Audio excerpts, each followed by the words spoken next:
Hi, my name is Stephen Peake. I am part of the Runes of Magic team at Frogster Online Gaming. Today I'm going to show you how to use the new pet system. First of all, I'm going to show you how to get to Miller's Ranch and receive your first pet.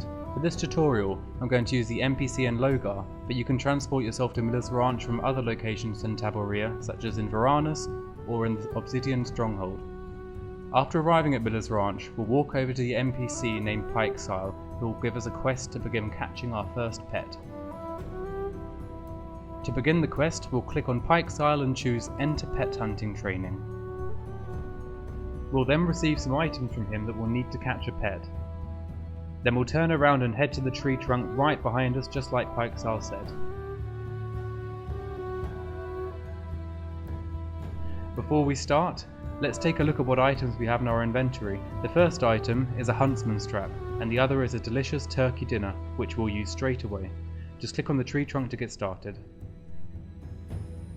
We'll place the turkey dinner on the tree stump, which will attract a hungry wolf. As soon as he's there, we'll attack him. If he hasn't already attacked us himself, that is. Don't worry, it's not that hard to do, and he'll leave behind a magic cavie.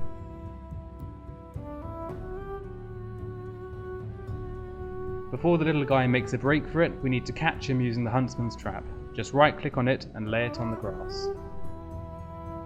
Now we just need to get him to enter the trap. Escape is futile. We'll be able to get him to just where we need him by chasing him until he runs in the right direction. Then just loot him to receive an egg in your backpack. Now let's take a look at the pet menu, which we can open by clicking on the small symbol next to the character picture on the top left of the screen. I'll just drag my hard-earned pet egg into an empty slot and we'll be able to see a preview of our new little friend. You can rename the pet in this field above the preview window, and this tab will give us an overview of the different things he can do for us. More about that later. But that's enough talking. Let's take a look at our cute little friend. I'll just click on summon and wait a few moments and my new companion will appear right next to me. First of all, let's give the little guy something to eat to increase his loyalty to his master. I'll give him some treats which I've just bought from Pikesile. Just click on Feed under the pet preview in the pet menu. Next, I'll select a treat from the pop-up window and click on Feed.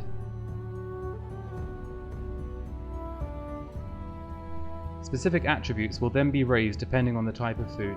In this case, nourishment and loyalty have been raised.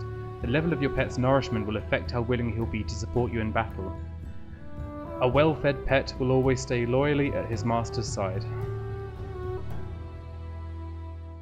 Now we'll get on to how to find a pet out in the world. One of these deer might have a pet on them.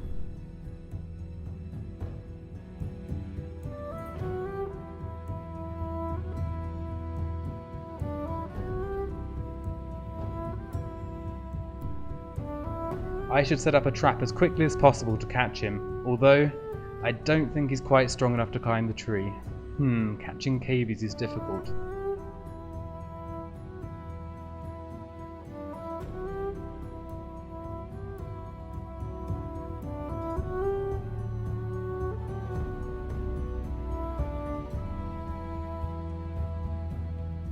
Ha! I've done it. He's caught in the trap. After adding the new egg to my pets, you can see that you don't always receive the same pet. This time it's a wilt-leaf bat. When the bat appears, we can see the pet assist value. This value depends on the nourishment, loyalty and aptitude attributes of the pet and the current levels of those attributes. It shows you just how helpful your little friend will be to you.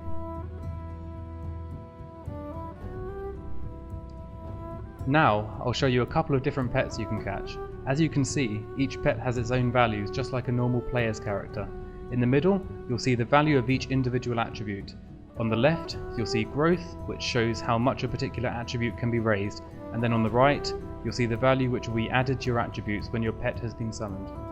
You should make sure that you improve attributes which are useful to your character's class.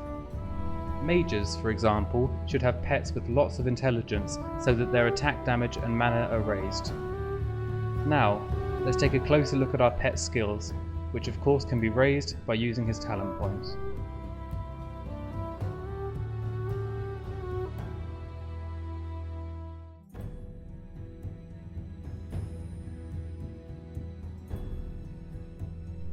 You can also use your pet to produce materials. For this you'll need tools, which you can also buy from Pikesile.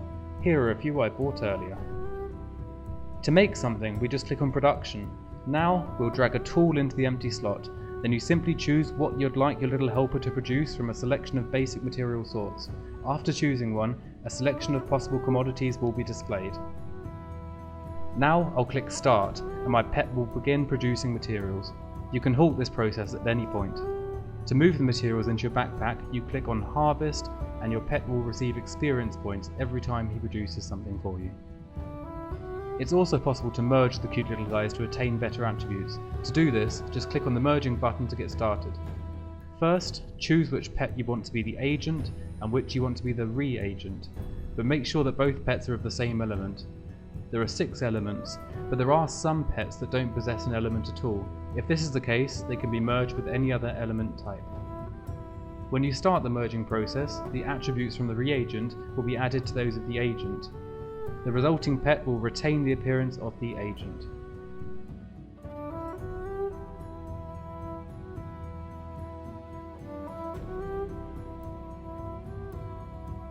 Hopefully, after this tutorial, you and your newfound pet will be the best of friends and nothing will become between you and your loyal little companion.